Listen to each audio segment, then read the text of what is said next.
Hi guys, खुलुमबाय कामेश्वर बर' channel जानानै फिन खेबसेबाव बयखौबो गोसो गोरबोजों बरायनाय जाबाय। दिनै आं तेजपुराव थांनो ओंखारदों रायजोफोर एसे खामानि ओंखारदों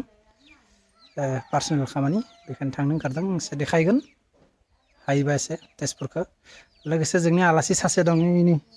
भागिन सासे दं दिनै न'आव थांनो ओंखारदों हाय होन होना ए लाजिदों इयो दिनै न'आव थांगोन घर যাবি না আজি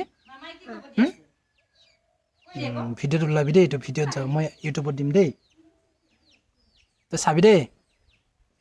स' भागिन मोना दिनै थांनो ओंखारदों बिनानावबो फैदों गतिके बेखौनो देखायबाय एसे भागिन माने अ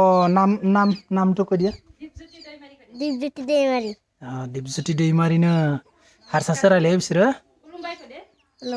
खुलुमबाय न बर' मिडियाम फरायदों ना बर' मिडियाम फरायदों दै भागिना दे फराय इदिनो मोजां दै रायजोफोर नायबाय था आं तेजपुर देखायगोन गाइस दा जों तेजपुराव थांगासिनो दं खोला साइडआव नै सारियालि मोनफैबाय जों बालिपारा ब्रह्मपारा इथिं गहपुर ओमफ्राय बिसोरो खोला साइडआव तेजपुर ट्रफिक पइन्ट सारियालि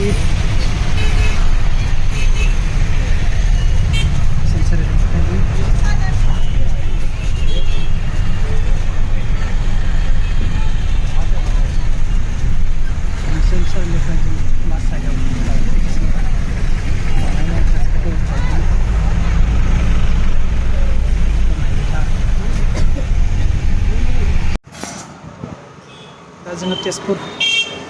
मोनफैबाय बे सारियालि दा कर्टआव हाबगोन जों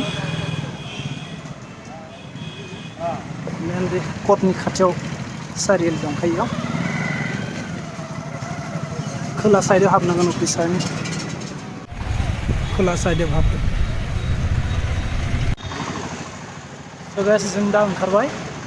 जों खामानि जाबाय तेजपुरनिफ्राय कर्टनि दा जों थांगासिनो दं खामानिया जाबाय नालाय बेफोर तेजपुरखौ एसे देखायबाय एसे एनै पुराथ' देखायनो हायासै बाय बाय टाटा स' गाइस मैया गोबां हर जाबाय बेनि थाखायनो ब्लगखौ फोजोबनाय जायासै स' बेखौनो फोजोबनो नागिरदों दिनै स' गोबां मोजाङै देखायनो हायासै तेजपुरखौ मानो होनबा तेजपुरखौ जुदि कर्ट देखायनोबा डिसिनि पारमिसन लानांगोन आरो सानसेयावनो डिसि पारमिसन जायाना बेखायनो हायोबा उनाव देखायनोसै मालाबा आरो एसेबां मोजांथ' देखायनो हायासै जाखिनि हाबाय बेखौनो देखायबाय रायजोफोर स' आंनि ब्लगखौ जायफोरा जोबजासे नायबाय बिथांमोनखौ रोजा रोजा साबायखर थाबाय आरो जायफोरा गोदान फैदों आंनि चेनेलखौ अननानै प्लिज साबस्क्राइब खालाम आरो हायोबा लाइक शेयार कमेन्ट खालाम स' दिनैनि ब्लगखौ बेयावनो फोजोबनाय जाबाय रायजोफोर स' बाय बाय सि इउ नेक्स्ट ब्लग